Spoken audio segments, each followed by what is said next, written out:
Bismillahirrahmanirrahim. Amper kuchi.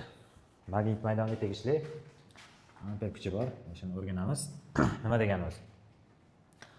O'sha bir jinsli magnit maydonga mana bir jinsli magnit maydon kiruvchi magnit maydon biz tomonidan. Bu esa o'yindan chapga yo'nalgan, bir jinsli magnit maydon. Maydon kuchi uzlari parallel va hamma nuqtasida o'zgarishsiz bir xil qiymatga ega bo'lgan maydonga bir jinsli magnit maydon deyiladi, to'g'ri? Elektr maydon tarifi ham magnit maydon, bir jinsli elektr maydonni ham magnit maydonni ham tarifi bir xil bo'ladi. Xo'p, ana endi mana shu yerga to'pli o'tkazish kiritamiz. Misol uchun mana sim kiritaman. Simning ichidan tok oqadi. Yozamiz. Ichidan tok oqyapti. Pastdan tepaga yo'nalgan tok kuchi. Ana endi chap qo'l qoidasi bo'yicha o'tganmiz maktabda. Bolalarga ham o'rgatganmiz. Chap qo'l bo'yicha amper kuchi aniqlanadi. To'rtta barmoq yo'nalishi nimani ko'rsatadi? Tok kuchini yo'nalishini ko'rsatadi. Boshmoqloq faqat endi boshmoqloq deyishdan oldin o'sha chap qo'limizning kaftini nima qilishimiz kerak? Kiruvchi qilib joylashtirishimiz kerak. Shunda bu chap qo'l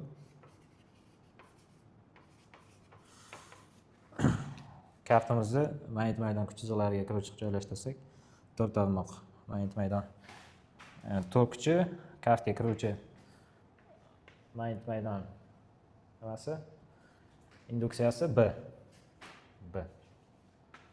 To'rtta barmoq tok kuchi ochilgan boshmoqlog'imiz 90 gradus ostida tok kuchiga nisbatan yoki to'rtta barmoqqa nisbatan ochilgan boshmoqlog'imiz amper kuchini ko'rsatadi. Demak, amper kuchi ta'sir qiladi.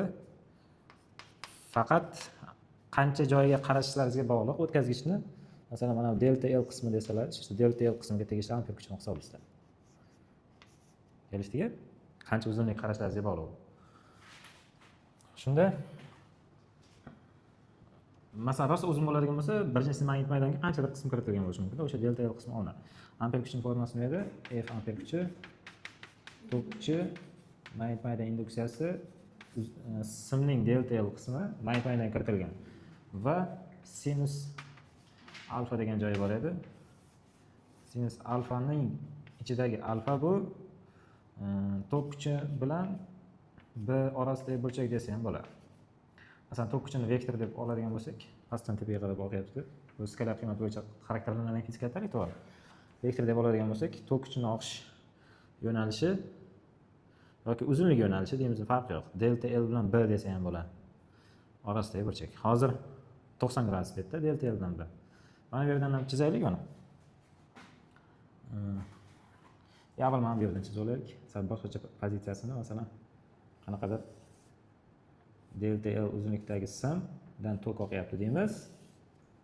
Semiz o'tib ketdi. Tok oqyapti.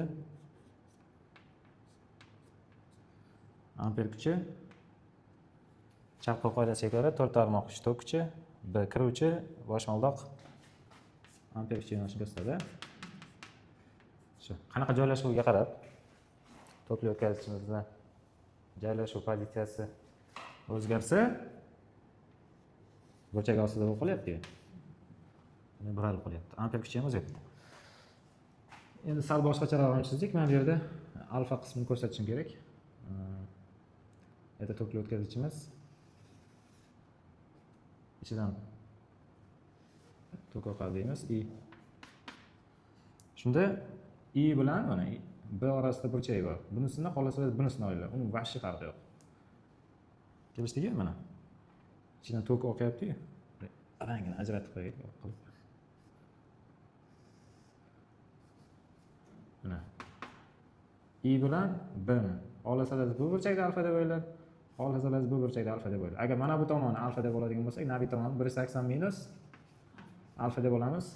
Endi nega farqi yo'q degan sababi, xohlasak bu burchakga, xohlasak bu burchakda alfa deb hisoblashimiz farqi mana sinus alfa sinus 180 minus alfa tengda. Bu trigonometriya. Trigonometriyada o'sha ichi almashtirish burchagi degan narsa bor. Shuning uchun u tomonni alfa, bu tomonni alfa qilib olish farqi yo'q demoqchiman. Olaveramiz. Tok kuchi to'rtta varma yo'nalishi kaftga kiruvchi qilib joylashtirishimiz kerak. Demak, bunday aylantirib olamiz qo'limizda.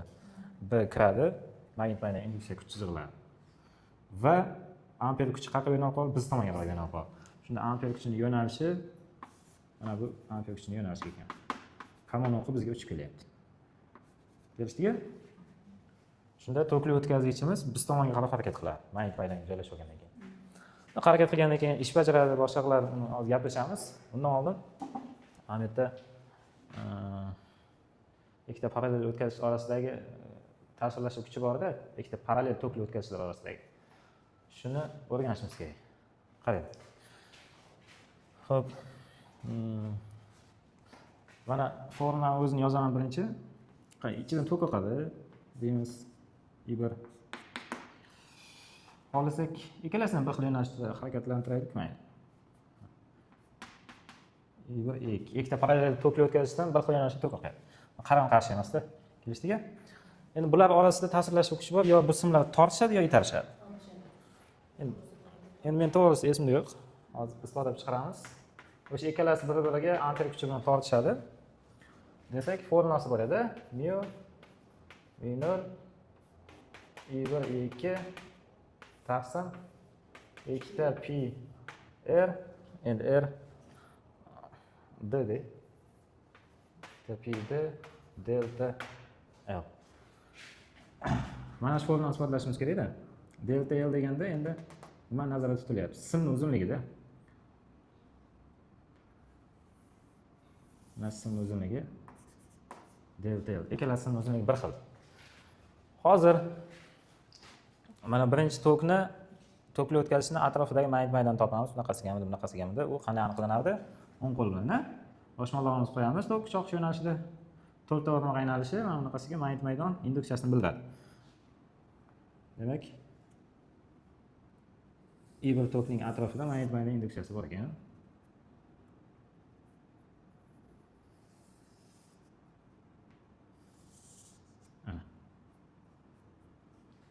Boshmoqloq to'rtta varmaga aylanishi I1 tokning magnit maydon induksiyasi B1. Simlar orasidagi masofa D ga teng. Shunda magnit maydon induksiyasining radiusi nima bo'ladi? D bo'ladi. Kelishdiki? Shu radiusni bu yoqdan chiza qolaylik. Hozir B1 ga xalaqit beradi chizma. Murakkab chizma hosil bo'ladi-da. Radiusi D bo'ladi. Shunda B1 nima deb yozaman? Mu 0 qanaqadir mu muhitga qamalgan deymiz-da. Ikkita sim. Kelishdiki? Suvning ichida turibdi, qayerda turibdi-da xullas. Mu 0 I1 taqsim 2 pi D bo'ladi. Formulasi qanaqa? Bo'ldi. Shunda mana bu tok qaranglar. Birinchi simdan tok oqadi, u o'zining atrofida magnit maydon hosil qiladi. Ikkinchi sim birinchi simning magnit maydon ta'siriga kirib qoladi. X bo'lar ekan.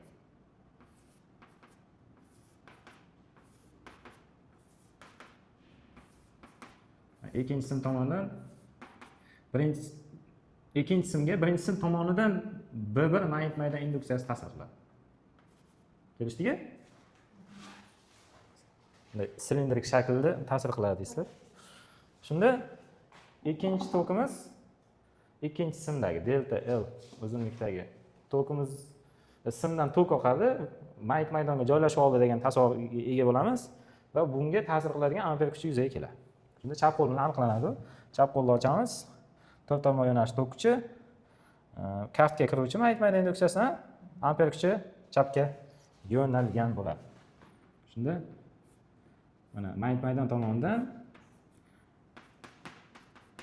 birinchi simning magnit maydon tomonidan, birinchi simli tokning magnit maydon tomonidan ikkinchi tokli o'tkazishimizga ta'sir etadigan amper kuch hosil bo'ladi. Shuni masalan F amper 2 desak ham bo'ladi. F amper 2 ning qiymati nimaga teng? Tokli o'tkazishning o'zi tok kuchining qiymati E2 ga teng, to'g'rimi? Magnit maydon bunga ta'sir qilayotgani B1 ga teng. Ko'paygan uzunligi delta L ga teng. Sinus 90 deb aytamiz. Nega? Chunki 90 gradus teng. Mana tok kuchi tepaga B kiruvchi bo'lyapti 90 gradusda. Bitta bunday aylantirib qo'yaversak. To'g'rimi? B kiruvchi bo'lyapti. 90 gradus bo'lib qoladi. Bunday qarasa. Yon tomondan. Xo'p, mayli. Sin 91 ga teng, yozmasak ham bo'ladimi? I2 B1 delta L ekan. Ikkinchisini ham shunaqa qilib yozaylik-da. Uje isbotlandi mana B1 ni mana shunday o'rniga qo'ysam, formula kelib chiqib qoladi. Ikkinchisini ham yozaylik. Ikkinchisining magnit maydoni D radiusga tegishli bo'lgan deb yozamiz.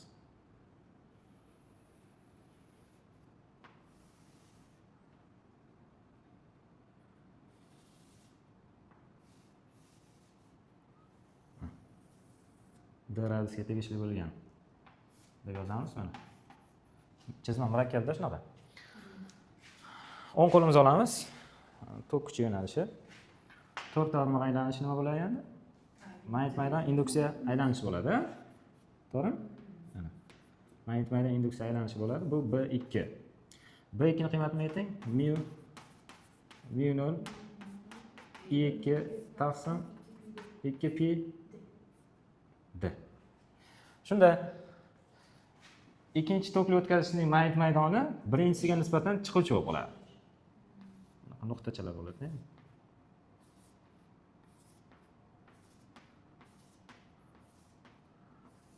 Bu ikkinchi tokning magnit maydon induksiyasi bu. Shunda chap qo'limizni olamiz, 4 tarmoq yo'nalish tok kuchi kaftga kiruvchi qilib joylashtiramiz.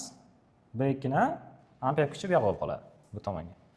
Shunda birinchi tokli o'tkazishga ta'sir qiluvchi amper kuchi o'ng tomonga yo'nalib qolar ekan. Bu yerga yozamiz.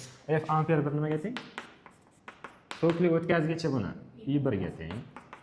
Magnit maydoni B2 ga teng. Delta L, ya'ni sin 90 deb yozaveraman. Xohlasam yozmasam bo'ladi sin 90 ni. Ana. Kelishdiki?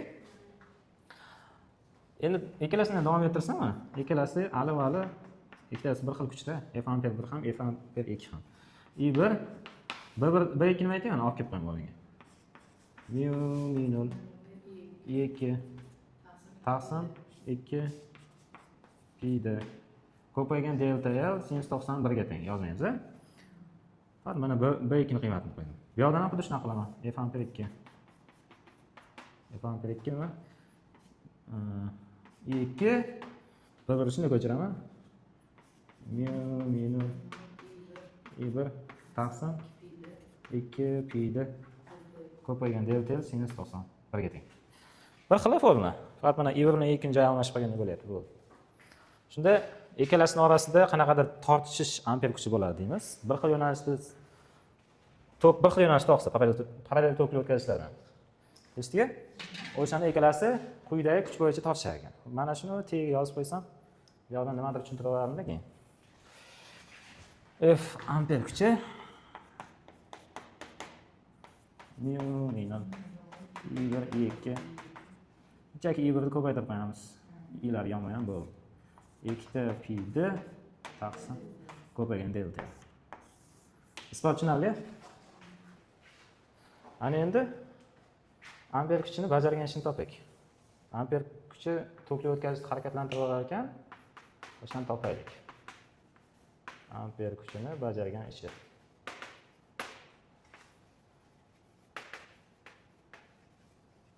Bajargan ishini hisoblash. Juda oson lekin. Masalan, o'sha chizmani qaytadan tezda chizarsam bo'ladi. Birinchi tushuntirganim.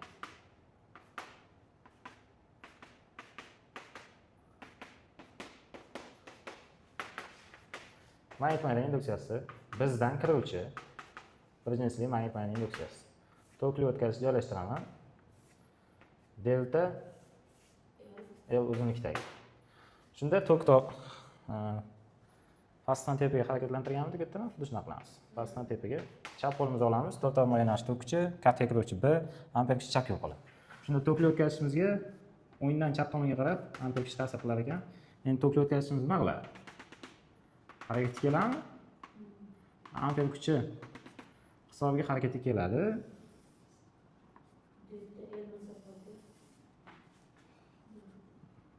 delta L emasda ham qanaqadir D masofaga ko'chadi deymiz bilan S masofaga ham farq yo'q. D masofaga ko'chdi deymiz. Mexanikadagi ishdan kelayotganimizda To'g'ri. Shuni qanday qilib qo'ya qolay mana. D ga ko'cham.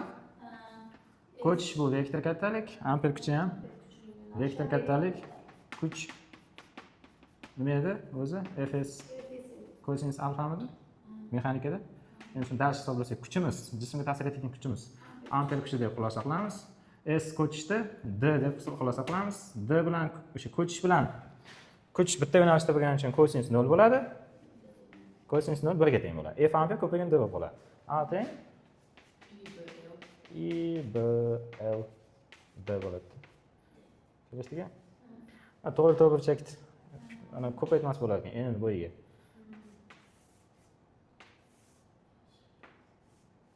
Endi shunday savol kelib qolishi mumkin. Mana sim harakatlanishi natijasida deb mana ma'lumot bermagan bo'lsa-da, delta L ni D ni bermaganda, sim harakatlanishi natijasida mana bu yerda yuza hosil bo'ldi qanaqadir deb savol kelishi mumkin. Simdan tok oqyapti, shunaqa magnit maydonga joylashtirilgan amper kuchini bajargan ishini toping desa, nima bo'lib qolar ekan? IBS bo'lib qolar ekan.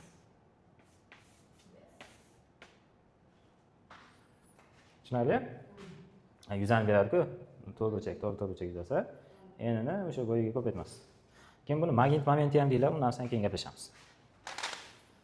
Xo'p, mavzuni 90% mayda-chuyda nazariyasiz qolib ketmagan bo'lsa, 90% qismini tushuntirdim. Tugar mavzu.